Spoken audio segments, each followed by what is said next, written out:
When it comes to video games, the way that the community reacts to the game is everything.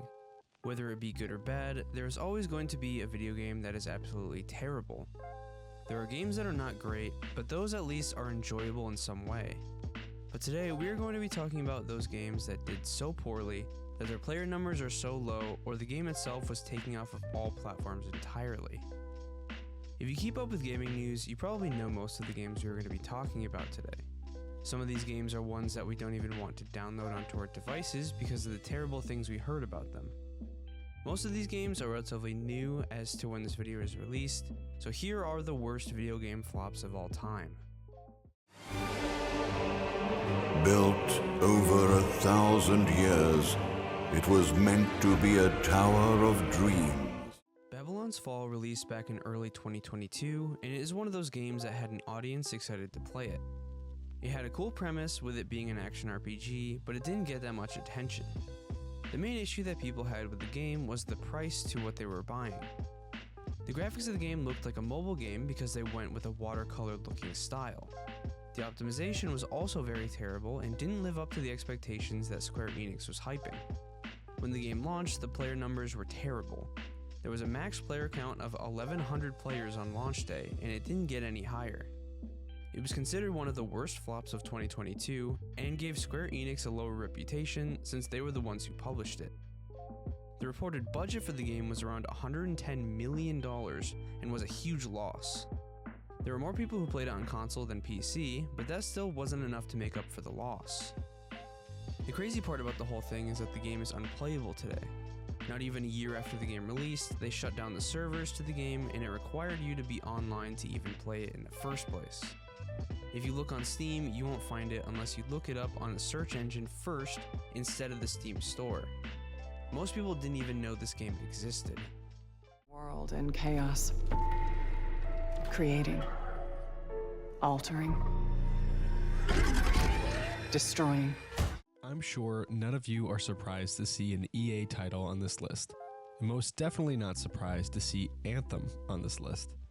Anthem was released in 2019 and was instantly deemed as being a terrible game. It has little to no substantial content, tons of technical issues and bugs, and the story is generic and boring to many people. The game looked great, and the concept was cool, which I feel why a lot of people were looking forward to it, myself included. One of the other huge issues with the game was the looting system, which at the start of the game was very grindy. They reduced the level of good loot drop rates down to almost nothing, which made the game extremely undesirable to play because it was just a grind fest at that point.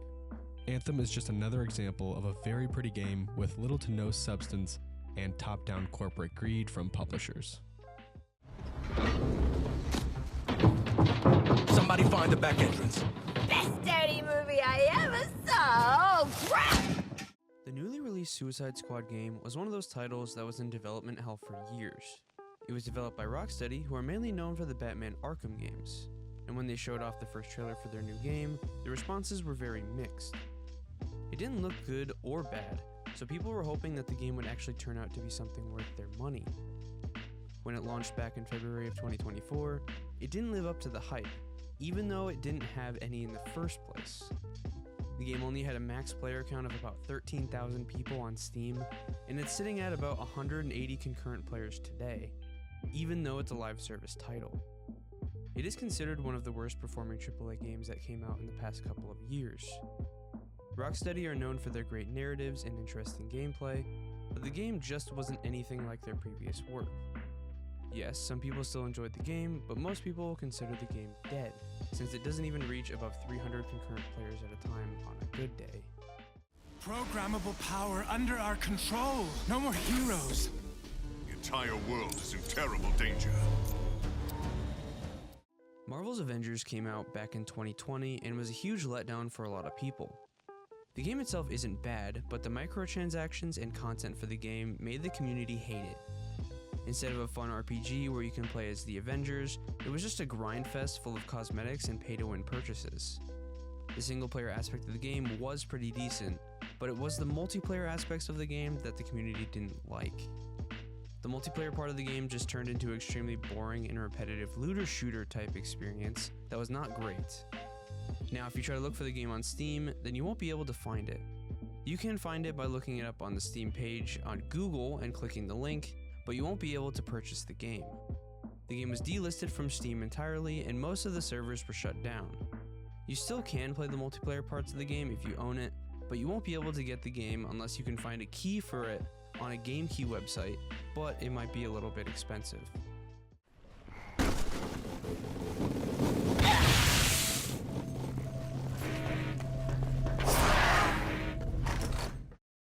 Duke Nukem has a special place in my heart. I remember playing the older Duke Nukem games with my brother back in the early 2000s and just having a blast. They're definitely a unique set of titles and really unlike anything else I've ever played. One entry though didn't quite hit the mark that the fans were wanting it to. Duke Nukem Forever released back in 2011, and many fans of the series had high expectations for the game. They held those expectations for 15 years because that's how long it took to develop the game. If that wasn't enough to set the game up for failure, it released with clunky and terrible mechanics, super long loading times, outdated graphics, and just really, really bad game design. The game was a huge disappointment to many and unfortunately never really lived up to the title of a proper Duke Nukem entry.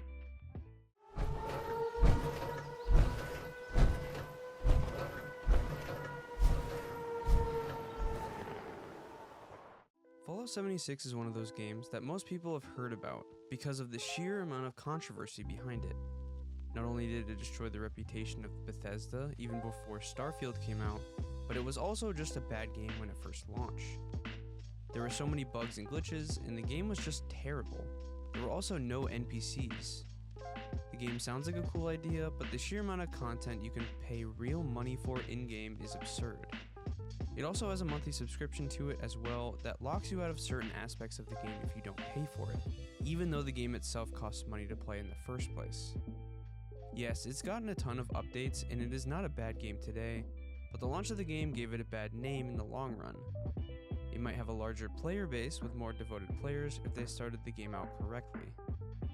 If you can get the game on sale today and you have some friends to play with, you might enjoy your time with it if you are a fan of the Fallout games. Just don't go into the game thinking it will be an amazing experience. Welcome to the short gameplay demonstration trailer for The Day Before, an upcoming open-world multiplayer survival game. Everyone has probably heard of The Day Before, the game that had the developer lying to everyone about what the game was entirely. When they first showed the footage of the game, it looked incredible. The graphics and lighting was amazing, and the game was a zombie survival game that had you exploring a huge open-world New York City. Nobody knew what the game was going to be, let alone what was going to happen when it launched. They kept delaying the game over and over, and people thought the game didn't even exist. And that's partially correct.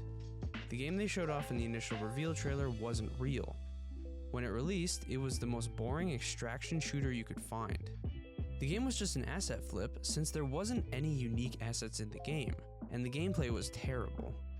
The graphics and optimization were some of the worst out there since the development team didn't do much to optimize it, and it could be considered a crime to release something like that since it's technically false advertisement.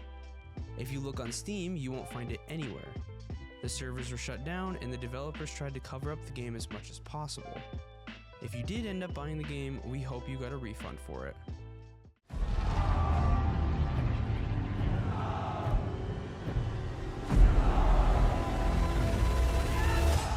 Although we here at Cubo Gaming love Battlefield 5 and honestly prefer it in many cases over 2042 or even Battlefield 1 sometimes, when the game initially came out, it was a massive flop. They have worked on it since, and it's considered to be an excellent entry in the franchise for those who stuck around after the developers got things right. The game released in a pretty bad state. There were bugs, tons of delayed content and features, and I think one of the biggest factors for the game's downfall was EA's overall approach to the game's history and their players. Not to mention Firestorm, which was their battle royale that was supposed to compete with things like PUBG and eventually Fortnite, and that was a big flop in its own way too. EA hasn't had the greatest track record, and their executives don't seem to care. I mean, after the backlash from this game, their chief creative officer at the time publicly stated the famous line, "If you don't like it, don't buy it," which obviously just made things worse, Anyway, the game now is awesome and really fun, but initially, Battlefield 5 was a huge flop. And I got the dealer. Nino, they're heading your way. They're here. You should have eyes. The Saints Row reboot is by far one of the more disappointing games on this list. Not only did the reveal trailer not get the reception they thought, but the game itself was pretty mid. They went for a more generic story with unlikable characters, and it made the community not like the company all that much. It actually got to the point that the development studio actually shut down because the game flopped so hard. It was another one of those games that suffered from bad writing and multiple development hurdles, and that is what destroyed the jobs of hundreds of people. The game itself is also very buggy, and there's not much to it to begin with. The bugs and glitches alone can make a person not want to play it, but a game that doesn't really have anything going for it won't do well at all.